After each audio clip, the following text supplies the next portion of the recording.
Hello my dear students. So today in chapter Morphology of Flowering Plants we will study about symmetry of flowers. So in this there are three types of symmetry: actinomorphic, zygomorphic and asymmetrical. Fine. So first one, actinomorphic. Now this is also called as a radially symmetrical flower. Now in this type, floral whorls are of the same size and shape and are so arranged that the flower can be divided into two equal halves along any plane passing through the center. So such type is called the actinomorphic flower. That's why it's called radially symmetrical. So from any plane that passing through the center. Example is China rose or Dhatura. So here I have drawn the diagram of Dhatura flower. Here you can see the flower can be divided along any plane, but it passes through the center. You can see here I have drawn these arrows. So this is called actinomorphic or radially symmetrical flower. Fine. Next is zygomorphic or bilaterally symmetrical flower. Now here in this, flower can be divided into two equal halves, but that should be only along one plane. So that can be divided into two. That's why it's called bilaterally symmetrical. Fine. What happened in the case of actinomorphic? Any plane radially. You can see here. So in the case of zygomorphic or bilaterally symmetrical, here the flower can be divided into two halves only along one plane. Example, the best example for this is a pea flower. So here I have drawn the structure of pea flower, and here you can see if I divide the flower at only one plane, along only one plane, that can be divided into two equal halves. So this is called zygomorphic. Last one is a asymmetrical or irregular flower. Now here, flower which cannot be divided into two equal halves along any plane. So such flower is called asymmetrical flower or irregular flower. Example here is a canna. I have drawn the structure of canna. So this flower can't be divided into two equal halves, okay, along any plane. So in this way we have studied here about three types of symmetry of flowers. Fine. So actinomorphic, zygomorphic and asymmetrical. Actinomorphic is also called radially symmetrical. Here you can see. Fine. Zygomorphic, bilaterally symmetrical. And asymmetrical or irregular, which cannot be divided into two halves. Okay. So please go through the diagrams, and these are the three types of symmetry of flowers. Now, floral parts and their structure. Okay. So the first floral part, we will start. There are many: calyx, corolla, androecium, gynoecium, isn't it? So first we will study about calyx. So calyx, this one is the outermost whorl or outermost part of the flower. Fine. Now here the individual members of calyx are called as sepals. Now generally these sepals are of green color. Now there are few terms such as polysepalous and gamosepalous. Now what is this? Now when the sepals are free from one another, that condition is called polysepalous. Example is brassica. I think you have observed in the flower.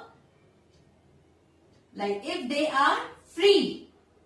So this condition is called polysepalous. Fine. Now gamosepalous, when the sepals are fused with one another, so that condition is called gamosepalous, like this. Isn't it? So this here, the sepals are fused with one another. So that's called gamosepalous. Example in the case of China rose. If you observe this below the China rose flower, there is a green color tube-like structure. So this one, when the sepals are fused, and polysepalous when the sepals are free. Now the another term is caducous. Well, what is this caducous? when the sepals fall off as soon as the flower bud opens. So that condition is called caducus. Example in the case of poppy. Next is the deciduous. Now what is this deciduous? When the sepal survives till the withering of petals. So such condition is called deciduous. Example is the mustard. And the last one type is a persistent.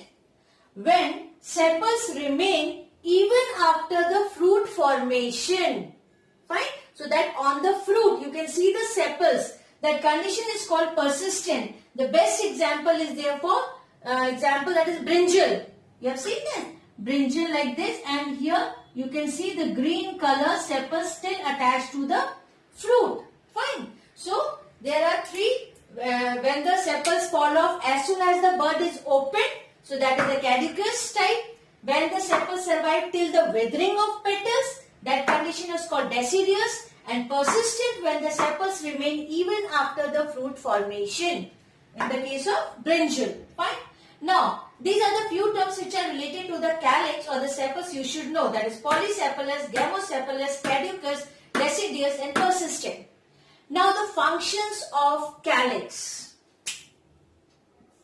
Here, calyx, they help to enclose the flower in bud condition. Fine.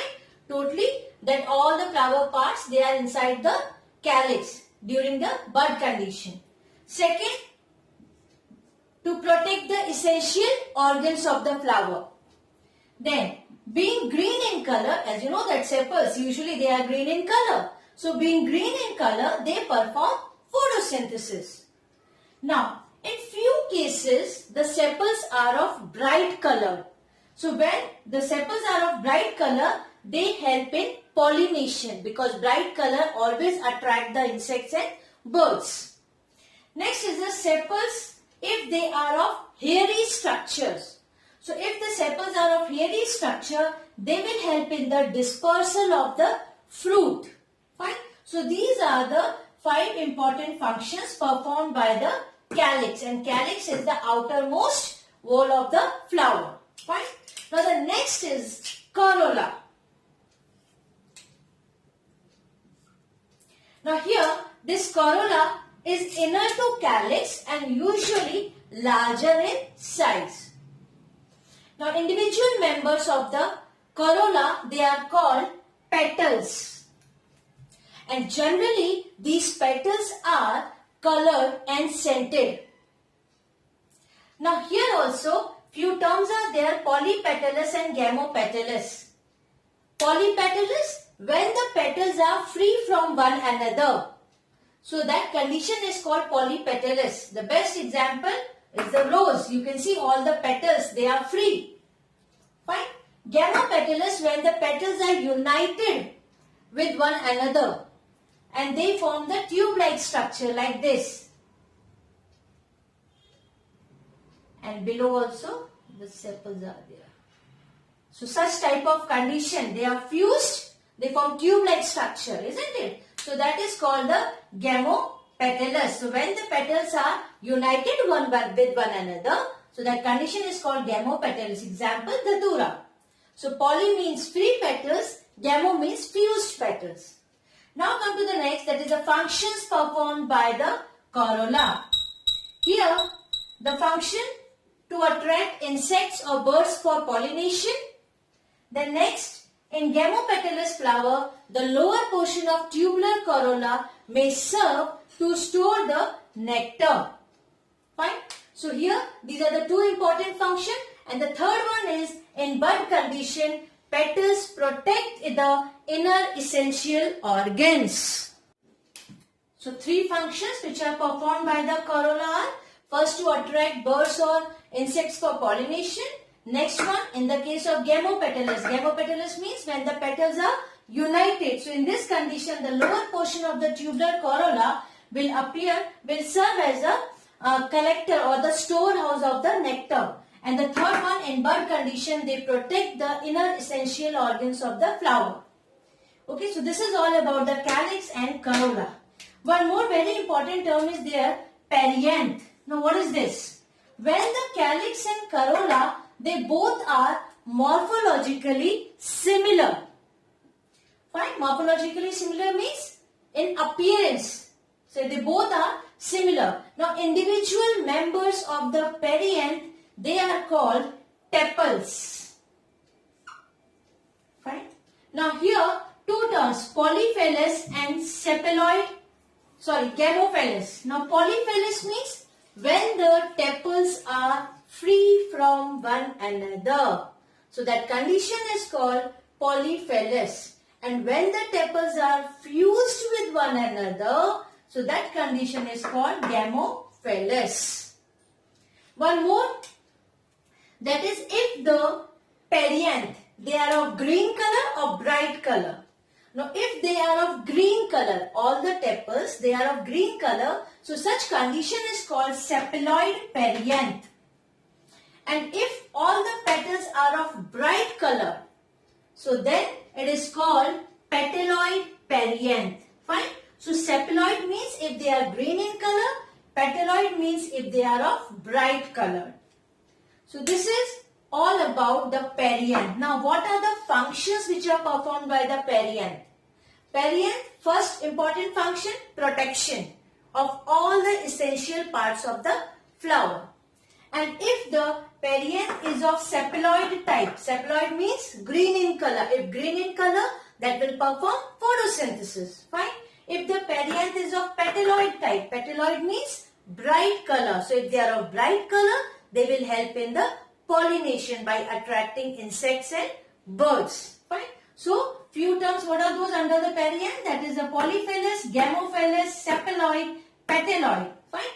These four terms and the functions. So in this way, this is all about the calyx. This one is the corolla.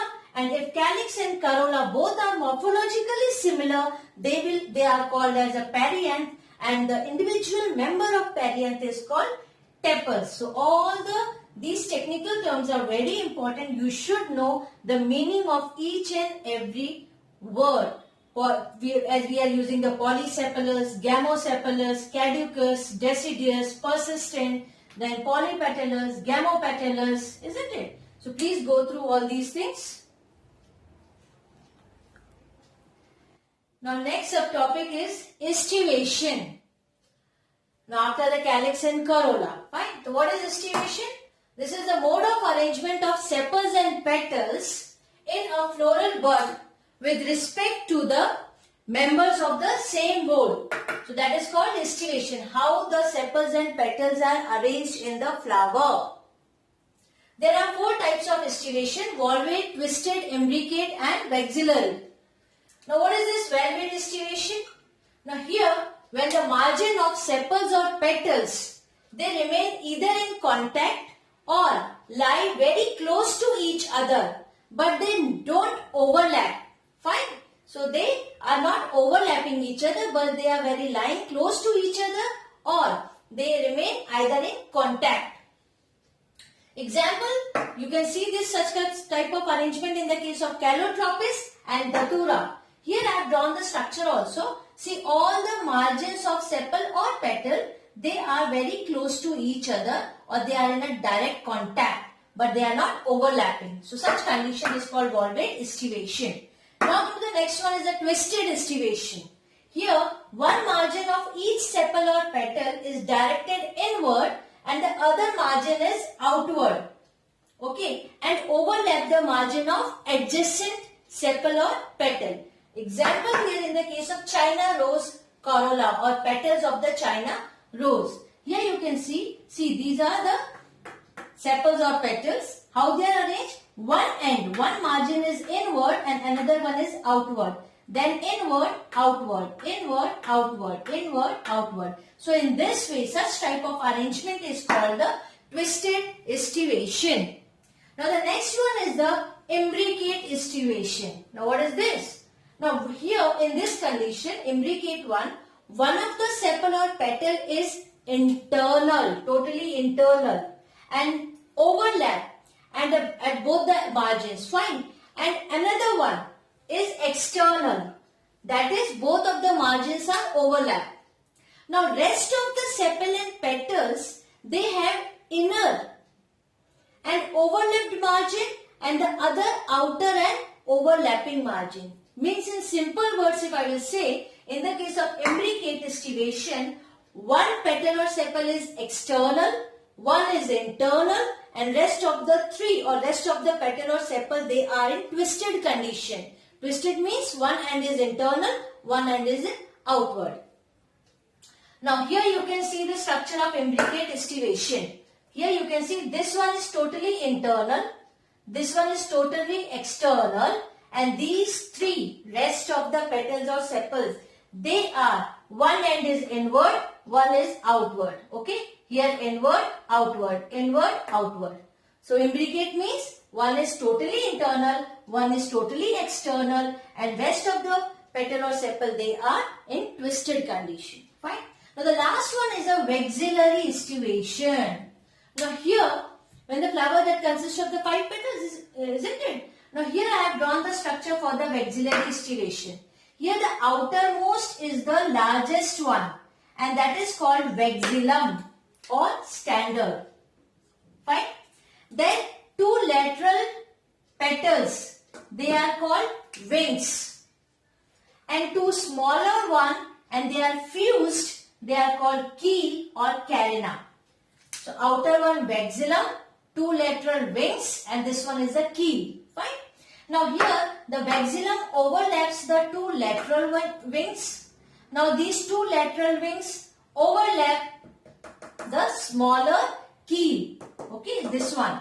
And this you can observe in the case of the pea plant, the flower of pea plant, that's having the arrangement like this, vexillary arrangement or estivation. So the estivation is a mode of arrangement of sepal or petals in the flower, and there are 4 types: valvate, twisted, imbricate and vexillary. This question mostly directly they ask in the board exam. What is estivation and what are the types of estivation explained with the help of diagrams. So you can draw such diagrams, okay, with the help of lines, isn't it? So please go through all these important things. Thank you.